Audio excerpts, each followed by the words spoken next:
Nous étions frères un jour et les choses ont changé, c'est vrai.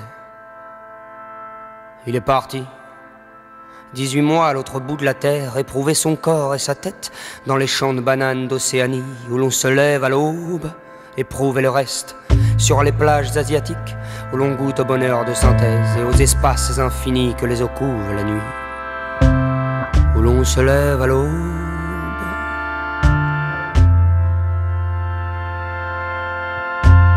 Et si nous avons pleuré ensemble ce jour de septembre où nous nous sommes quittés, c'est qu'on savait que l'infinie tendresse, la mémoire et le téléphone mobile sont peu de choses contre la distance, que tout allait changer.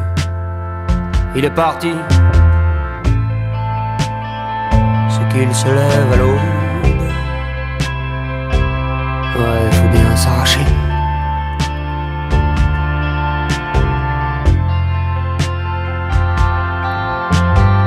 D'abord, il y a l'âge libre avant la vie domestique, qu'on attend tous comme une sentence absurde et nécessaire. Et puis ces chimères à fuir, qu'on croit laisser aux portes des avions long courrier.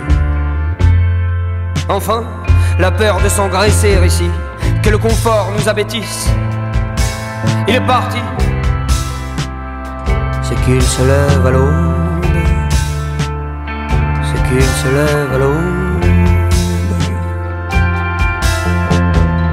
Dans nos longues nuits blanches qui s'en allaient mourir dans le cendrier, on a beaucoup rêvé et attendu que les choses adviennent, comme par enchantement. Des lendemains de ces soirs grisés, il me souvient surtout l'odeur amère du tabac froid, la torpeur qu'engendrait le shit qu'on fume, l'impuissance et l'orgueil.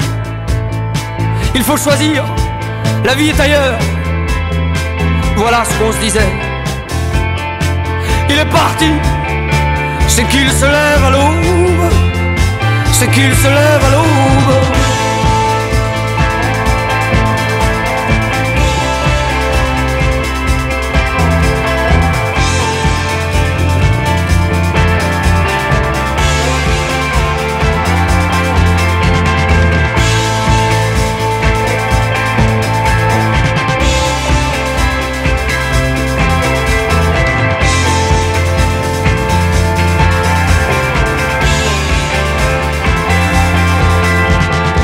Avant son départ, il était déjà moins bavard que lorsque je l'ai connu, 8 ans plus tôt. C'est qu'il n'y a pas d'âge pour avoir de vieux démons.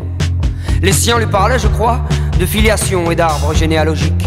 À celui-là aussi, on coupe les branches qui font ombrage, et les feuilles meurent à l'automne.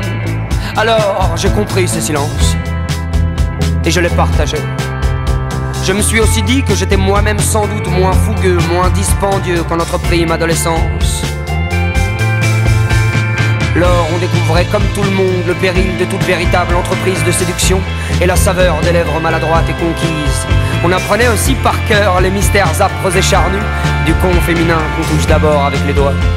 Et surtout, l'insolent et naïf sentiment de liberté, les poumons amples, quand on prend la route du voyage pour la première fois. Il est parti, c'est qu'il se lève à l'aube. C'est qu'il se lève à l'aube.